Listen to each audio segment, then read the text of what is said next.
I'm going to show you two instruments of tyranny.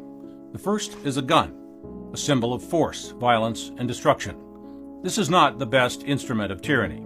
This is the type of thing used by tyrants who are stupid, clumsy, and desperate. When the masses are being controlled by this, they can clearly see they must destroy or escape whoever is pointing this at them.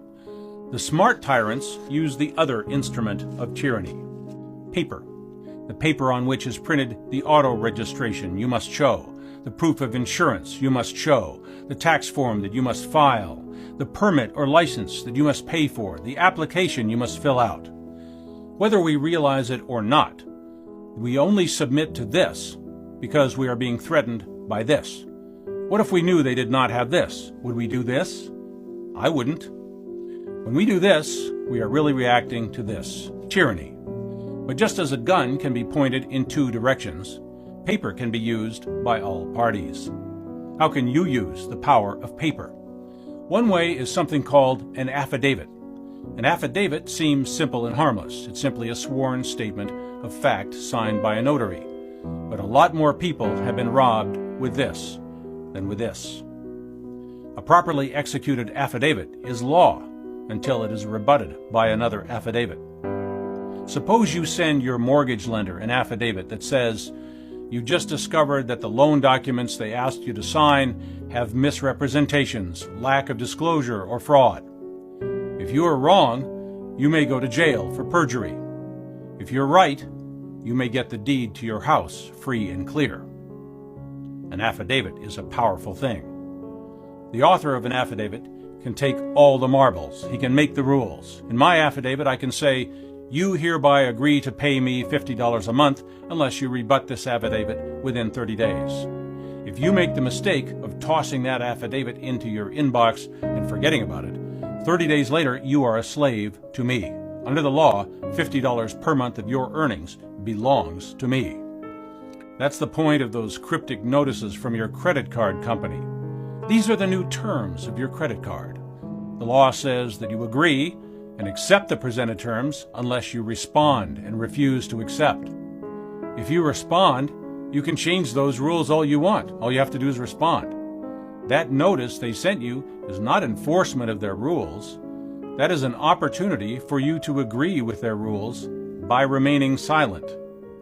Send a notice back saying, "You may not charge me any late fees, and I will not pay more than 5% interest on my credit card charges, and those are the terms you must accept if you wish to have me as a credit card customer." If the credit card company does not rebut or cancel your card within your time limit, you are legally entitled to the terms you offer. Your announcements and demands are just as valid as theirs. If your notice is in the form of an affidavit, no judge, court, or officer may deny your claim, and the credit card company may not impose different terms unless you agree to them either by response or by silence. As odd as it seems, it's probably not a good idea to ever sign anything that you did not write yourself. If you write it, it benefits you. If they write it, it benefits them, and it probably costs you in a big way. An affidavit is not a complicated thing. Samples of them are easy to find. There's no particular layout that's required. Basically, it's a sworn statement of true and complete fact with a date and a notarized signature. If it affects another party, it must be presented to that party with a reasonable time for response. Large institutions are very good at sending notices, but they are not very good at reading and responding to notices they receive. That is not your problem. Institutional size and bureaucratic incompetence is not an excuse for anything. Send them the notice and hold them to the terms contained in that notice. If they refuse your terms, change the terms or walk away from the relationship. Just make sure that you always play by your rules, not theirs. That's what the Declaration of Independence is. Our rules, not theirs.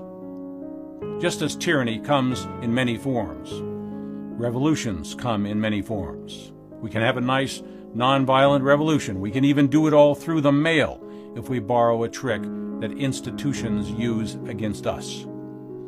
If this is used more effectively, then nobody will have to use this.